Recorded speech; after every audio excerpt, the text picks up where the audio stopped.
Hi lucky. Hello lucky coupon. അയ്യോ എന്നെ മനസ്സിലായില്ലേ? കിച്ചു, കൃഷ്ണകുമാരൻ എന്ന കിച്ചു. ലക്കി കൂപ്പൺ 5 കിലോ സ്വർണം. എന്താ വേണ്ടത്? ഈ ചോദ്യം തന്നെയായിരുന്നു അന്നും. അന്ന് വേണ്ടിയിരുന്നത് ഈ ലക്കി കൂപ്പൺ. പക്ഷെ ഇന്ന് വേണ്ടത് ഫ്രണ്ട്ഷിപ്പ്. അല്ല, എന്തോ ഒരു മാറ്റം ഉണ്ടല്ലോ.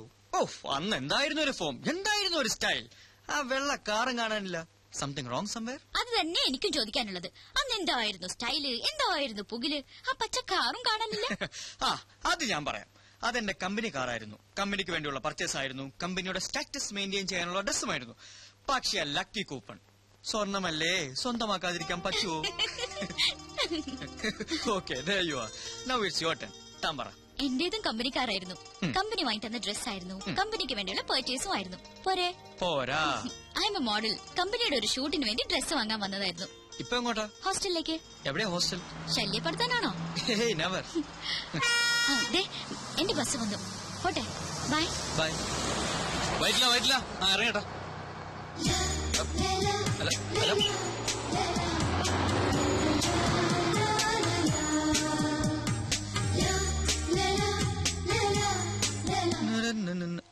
സാറിതെങ്ങോട്ടാ? ആനി ലഗൂൺ പാർക്കിൽ വെയിറ്റ് ചെയ്യുന്നുണ്ട്. അല്ല, വേറൊരു കാര്യമുണ്ട്. ഇന്ന് സാറിന്റെ വെഡിങ് ആനിവേഴ്സറിയാ. ഞാനത് മറന്നു. മെനക്കേടായല്ലോ. ആനിയോട് അവിടെ വെയിറ്റ് ചെയ്യാനും പറഞ്ഞു. ഒരാളുടെ ജന്മോ പിടിവിട്ടാ വഴുതി പോകും. പക്ഷെ വെഡിങ് ആനിവേഴ്സറിക്ക് എന്തിലേക്ക് അതിനെക്കാട്ടി കുഴപ്പമാ. ദൈവമേ. സാറ് പേടിക്കണ്ട, കാര്യങ്ങൾ മാനേജ് ചെയ്യാൻ ഞാൻ ഇവിടെ ഇല്ലേ. ഞങ്ങളുടെ വെഡിങ് ആനിവേഴ്സറിക്ക് ഇയാളെന്തോ ചെയ്യാനാ? അതൊക്കെ എനിക്ക് വിട്ടുതരൂ സാർ. സാറിന്റെ ജോലി തിരക്ക് രഞ്ജു ചേച്ചിക്ക് അറിയാവുന്നതല്ലേ. അത് ഇത്തിരി കൂടെ പൊലിപ്പിച്ച് പറഞ്ഞ് ചേച്ചിയെ ഞാൻ മയപ്പെടുത്താം. ചേച്ചി മയപ്പെടും. പക്ഷെ വേറെ താപ്പാനല്ലേ എന്റെ അമ്മായിയപ്പൻ. കുഴിഞ്ഞ വിത്ത. പോരെങ്കിൽ എന്റെ ഈ കസേര തട്ടിയെടുക്കാൻ ദിശ ആന്റിനെയും മിനിക്ക് നടക്കുകയല്ലേ ആ ബാലഗംഗാധരൻ. എന്റെ ചുറ്റിക്കളികളെല്ലാം അവൻ അമ്മായിയപ്പനെ അറിയിക്കുന്നുണ്ട്. സാറിന് ഒരു കുഴപ്പവും വരാതെ ഞാൻ മാനേജ് ചെയ്യാം. നീ മിടുക്കനാണെന്ന് എനിക്കറിയാം. അതുകൊണ്ടല്ലേ നിന്നെ ഞാൻ എന്റെ വലം കൈയാക്കിയിരിക്കുന്നത്. അപ്പൊ ഇതെന്റെ ഇടം കൈയാണ്. പിന്നെ വലം കൈയിൽ എന്താ? അല്ല, ഈ രഞ്ജു ചേച്ചിയെ മയപ്പെടുത്താൻ അല്പം പണച്ചെലവുണ്ട്. കാശൊരു പ്രശ്നമല്ല. എന്താന്ന് വെച്ചാ ചെയ്തു. എല്ലാം നിന്നെ വിശ്വസിച്ച ആനി ലഗൂൺ പാർക്കിൽ കാത്തിരിക്കുക. അവൾ അങ്ങ് വഴുതി പോവും. അതുകൊണ്ടാ. ഓക്കെ, അപ്പൊ ഓൾ ദ ബെസ്റ്റ്. എന്റെ പങ്ക്. എന്ത് പങ്ക്? മുതലാളിയുടെ വ്യൂ പോയിന്റിൽ ചവിട്ടി കയറി നീ വെട്ടിച്ചെടുക്കുന്ന ഈ പണത്തിന്റെ പങ്ക്. ഇതേ വെട്ടിച്ചെടുത്തൊന്നുമല്ല, മനുസാറിന്റെ വൈഫിന് വിവാഹ സമ്മാനം വാങ്ങാനാ. മനുസാറിന്റെ വൈഫിന് നീ എന്തിന് വിവാഹ സമ്മാനം വാങ്ങണം? എടാ മോനെ, നിന്റെ തട്ടകം തന്നെയാണല്ലോ എന്റെയും. ലൈഫിൽ എനിക്ക് ഒറ്റ അംബീഷനുള്ളൂ, എന്നും നിന്റെ കിരുനക്കിപ്പട്ടിയായി ജീവിക്കാം. മതി മതി, നിന്റെ പങ്ക്. എടാ ജീവ, നിനക്കൊരു കാര്യം കാണണം. വാ. കണ്ടോ, മനുസാർ എനിക്ക് വേണ്ടി പണി കഴിപ്പിക്കുന്ന ഓഫീസിന്റെ മോഡൽ ഫുൾ AC. ഇവിടെയാണ് എന്റെ മുറി. അപ്പൊ എന്റെ തൊട്ടടുത്ത് ചുറ്റും സുന്ദരികളായ കുറെ മോഡൽസ്. ഈശ്വര, കേട്ടപ്പോ തന്നെ കുളിര് വരുന്നു. ഇതൊന്ന് പൂർത്തിയായിട്ട് വേണം എനിക്കൊന്ന് ജീവിക്കാൻ. എനിക്ക് beautiful Ranju. Thank you. Hi Thamburu. വിവാഹ വാർഷിക സമ്മാനം. Happy returns of the day. എന്തിനാ കിച്ചു ഇതൊക്കെ? ഇതിന്റെയൊക്കെ വല്ല കാര്യം? അയ്യോ, ഇതൊന്നും ഞങ്ങളുടെ വകയല്ല, മനുസാർ തന്നയച്ചതാ. ചെയിൻ കൊടുക്കാൻ പോയി. അല്ല, ഈ ചെയിൻ വാങ്ങാൻ പോയി. അതായത് ഈ ചെയിൻ എന്ന് പറഞ്ഞാൽ വലിയൊരു ഫോറിൻ കമ്പനി അവരുടെ ചെയിൻ ഓഫ് ഷോറൂംസ് ഇന്ത്യ തുടങ്ങാൻ പോവുക. അപ്പൊ അതിന്റെ പരസ്യത്തിന്റെ ഓർഡർ നമുക്ക് കിട്ടിയത്. അത് വാങ്ങാനാണ് മനുസാർ പോയത്. അല്ലേ ജീവ? ഇപ്പൊ കൊടുത്തു കാണും. ഈ മനുവേട്ടൻ എന്ത് പണിയാ കാട്ടിയത്? അയ്യോ, തീർന്നിട്ടില്ല, ഇനിയുണ്ട് ജീവ. Dear Ranju. Dearest. Dearest Ranju. 7 സ്വരങ്ങളിൽ തീർത്ത സംഗീതം പോലെ സ്നേഹത്തിന്റെ തന്ത്രികൾ മീട്ടി 7 ജന്മവും ഒന്നായി ജീവിക്കുവാൻ ദൈവം നമ്മെ അനുഗ്രഹിക്കട്ടെ. സ്വന്തം മനു. ഇത് മനുവേട്ടൻ എഴുതിയതാണ്. കിച്ചു എഴുതിയത്. അയ്യോ, ഈ ജീവന്റെ ഒരു ജോക്കിങ്. മനുസാർ കവലകൾ എഴുതും. ജീനിയസ്. അതെ, മനുസാറിന്റെ കഴിവല്ല, ഈ സൗന്ദര്യം കണ്ട ആരും എഴുതി പോവും. പാവം മനുസാർ ആകെ ഡെസ്പറേറ്റ് ആയിട്ടാ പോയത്. അത് അത് വിവാഹം കഴിഞ്ഞിട്ട് ആദ്യത്തെ ആനിവേഴ്സറി അല്ലേ, അതും ഭാര്യയോടൊപ്പം കഴിയേണ്ട ദിവസം. അത് മിസ്സായതിന്റെ വിഷമം. എന്തായാലും പോകാതിരിക്കാൻ പറ്റില്ലല്ലോ, കോടികളുടെ ഓർഡർ അല്ലേ. കേക്ക് കേക്ക് നീ പറയാതെ ഞാൻ എങ്ങനെയാ കേക്ക്? അവൻ കേക്ക് മുറിക്കാൻ. അതിന് കേക്ക് എന്ന് പറഞ്ഞ പോലെ. പിന്നെ മൂക്കെന്നാ പറഞ്ഞത്?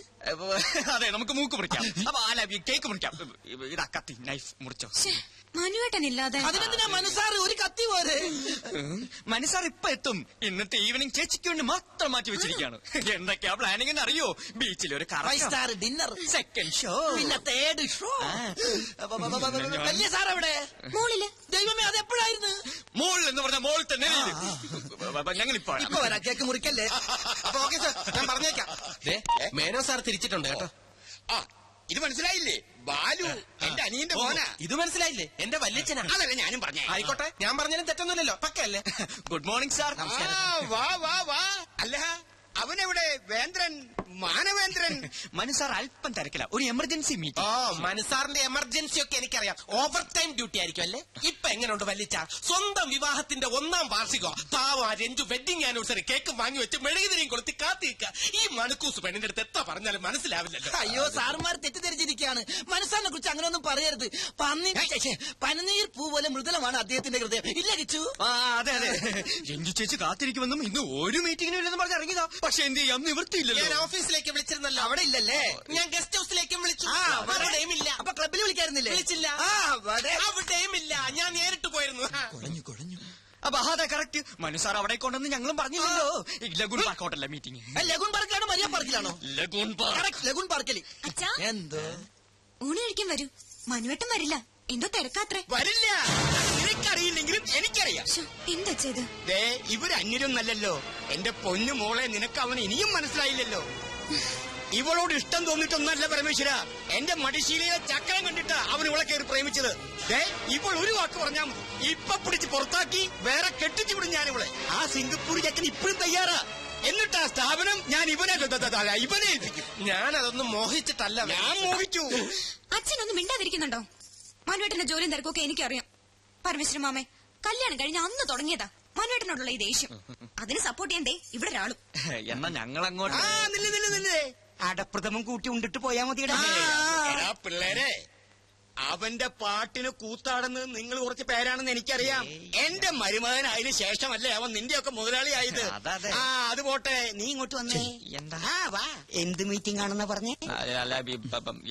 ബ്യൂട്ടി കോൺടെസ്റ്റിന്റെ ആദ്യം ഈ സ്പോൺസേഴ്സുമായിട്ടുള്ള പിന്നെ മീറ്റിംഗ്, മോഡൽസുമായിട്ടുള്ള മീറ്റിംഗ്, പിന്നെ ഫോട്ടോഗ്രാഫേഴ്സുമായിട്ടുള്ള മീറ്റിംഗ്, പിന്നെ മീറ്റിംഗ് എല്ലാ ശ്രദ്ധയും ബുദ്ധിയും അർപ്പിച്ചുള്ള മീറ്റിംഗ് അല്ലേ? അല്പം തെറ്റിയാണ്ടല്ലോ. കവിതകൾ എന്റെ ബലഹീനതയാണ്. സ്ത്രീയെക്കുറിച്ച് പ്രശസ്തനായ ഒരു ആംഗലേയ കവി പാടിയത് എനിക്കറിയൂ. ഇല്ല. ഒരു നിമിഷം തരൂ നിന്നിൽ അലിയാൻ, ഒരു യുഗം തരൂ നിന്നെ അറിയാൻ. എത്ര പെട്ടെന്നാണ് ഞാൻ ആനിയെ അറിഞ്ഞത്.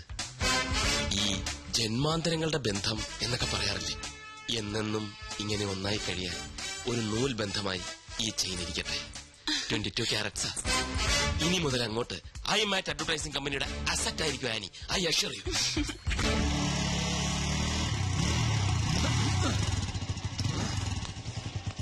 ഓഹോ, അപ്പൊ ഇതാണല്ലേ നിന്റെ ലക്കി കൂപ്പൺ താമസിക്കുന്ന മാളം. ചെന്ന് മകടി ഊതി ഇറക്കി കൊണ്ടുവാ. ആരോടത്? പെൺകുട്ടികൾ മാത്രം താമസിക്കുന്നത് പുരുഷന്മാർക്ക് എന്താ കാര്യം? താൻ പുരുഷനല്ലേ? ഞാൻ വാച്ച്മാൻ. ഓഹോ, മാനാണല്ലേ. ഞാൻ വിചാരിച്ചു മയിലാണെന്ന്. ചില ചേട്ടന്മാരെന്നെ സ്നേഹം കുടുംബം മയിലേ എന്ന് വിളിക്കാറുണ്ട്. മയിലേന്ന് അല്ലേ? മയിലേ മയിലല്ല, മാനേ. ഇവൻ ഇവിടെ ആരെയോ കാണണോന്ന്. ഓ, അതവിടെ ഇരുന്നോട്ടെന്നേ. തനിക്കിവിടെ ആരെയെ കാണണ്ടേ? അത് പിന്നെ പേര് മറന്നുപോയല്ലോ. എന്താണ് അവളുടെ പേര്? അതെങ്ങനെ എനിക്കറിയാം. രമണി, സരള, സരസു. രമണി സരളൊന്നുമല്ല. അപ്പൊ എന്റെ കയ്യിലെ സ്റ്റോക്ക് തീർന്നു. രമണിക്ക് എന്താണ് കുഴപ്പം? എനിക്കല്ലേ അറിയാൻ പറ്റുള്ളൂ. ഒന്ന് പോടോടുന്നു. അതെ, ഇവിടുത്തെ ഏറ്റവും സുന്ദരിയായ പെൺകുട്ടിയുടെ പേരെന്താ? ഇവിടെ എല്ലാം സുന്ദരിമാരാ, ഞാനടക്കം. കൊതിയൻ.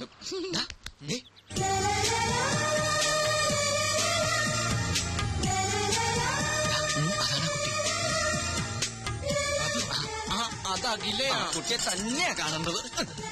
താനിങ്ങോട്ട് പോന്നെ. താനിവിടെ നിന്നിട്ടാ മതി. നേരിടാണോ? അല്ല, ഞാനിപ്പൊ വരാം. വരണം. വരാടി. എന്നെ ഓർമ്മയില്ലേ? Lucky coupon. പിന്നെ ഓർക്കാതെ എന്താ ഇവിടെ? ഹായ് അഖില, ഞാൻ ലാൽ, ജീവൻ ലാൽ, ഇവന്റെ ബെസ്റ്റ് ഫ്രണ്ടാണ്. കുട്ടിയെ കുറിച്ച് എന്നോട് ഇവൻ ഒരുപാട് പറഞ്ഞിട്ടുണ്ട്. എന്ത് ചെയ്യുന്നു, പഠിക്കുകയാണോ അതോ ജോലി ചെയ്യാണോ? എവിടെയാ വീട്? വീട്ടിൽ ആരൊക്കെയുണ്ട്? അച്ഛൻ മാരീഡ് ആണോ? അച്ഛൻ married അല്ല. അമ്മ Married അല്ല. അപ്പൊ ലവ് മാരേജ് ആണല്ലേ? ഈ കുട്ടിയുടെ മുഖം കണ്ടപ്പോൾ എനിക്ക് മനസ്സിലായി നിങ്ങൾ അച്ഛനും അമ്മ ലവ് മാരേജ് ആയിരിക്കുന്നത്. പക്ഷെ ഞാൻ പോണം. അല്ല, ഞാൻ ഈ കർച്ചീഫ് തരാൻ വന്നതാ.